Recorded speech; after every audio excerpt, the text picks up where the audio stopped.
kabar pemirsa? Berita terkini telah kami rangkum dalam sepekan. Bersama saya Agis Dwi Sri Mulyana dan rekan saya Putri Vidya, inilah lensa informasi Newsweek selengkapnya. Berita pertama datang dari dalam kampus. BMKM Visip UGJ, Departemen Pendidikan dan Pengembangan Sumber Daya Manusia, mengadakan Visipiade Vol 3 2024. Visipiade Vol 3 2024 ini mengusung tema Let's Be Sporty, Let's Creative, and Make the Golden Generation. Acara ini adalah acara ketiga Visipiade yang dilaksanakan setiap tahunnya. Visip Olimpiade merupakan program kerja dari Departemen Pendidikan dan Pengembangan Sumber Daya Manusia BMKM Visip UGJ. Visipiade Volume 3 mengadakan perlombaan untuk mahasiswa Visip UGJ dan pelajar antar SMA, SMK sederajat, yaitu English Speech Competition untuk pelajar, lomba podcast untuk masyarakat umum, dan lomba badminton juga futsal untuk mahasiswa Visip UGJ. Acara ini berlangsung mulai tanggal 21 hingga 24 Februari 2024. Berita kedua datang dari luar kampus. Masyarakat di Kabupaten Kuningan dibuat repot dengan melonjaknya harga bahan kebutuhan pokok pada menjelang Ramadan ini. Di Pasar Baru Kuningan, harga daging ayam diketahui naik menjadi Rp40.000 per kilogram dari biasanya Rp34.000. Kenaikan harga ayam ini disebabkan karena tingginya harga pakan yang harus ditanggung oleh peternak. Tidak hanya ayam negeri, telur ayam negeri, cabai, bawang merah, bawang putih, serta harga sayuran seperti tomat dan timun pun ikut naik. Sejumlah bahan pokok naik menjelang bulan Ramadan. Direktur Jenderal Perdagangan Dalam Negeri Kementerian Perdagangan mengatakan kenaikan harga cabai disebabkan adanya gangguan produksi di beberapa daerah akibat perubahan iklim. Kenaikan harga pangan ini tentunya akan mempengaruhi daya beli masyarakat. Karena harga yang terlalu tinggi, ketidakstabilan pasokan ditambah dengan harga yang tinggi membuat pedagang mengalami penurunan omset. Berita selanjutnya datang dari luar kampus.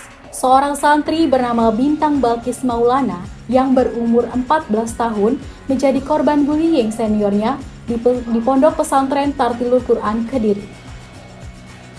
Sementara itu, Kapolres Kediri Kota AKBP Bramastio Priaji menyebut pihaknya telah menetapkan 4 orang tersangka dalam kasus tersebut.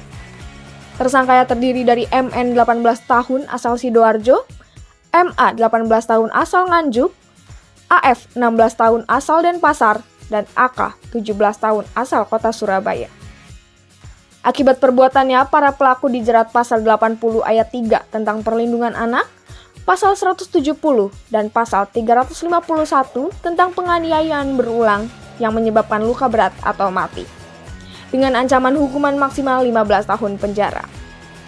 Kami ikut berduka atas kepergian saudara Bintang Balkis Maulana dan menyampaikan duka yang mendalam kepada keluarga yang ditinggalkan.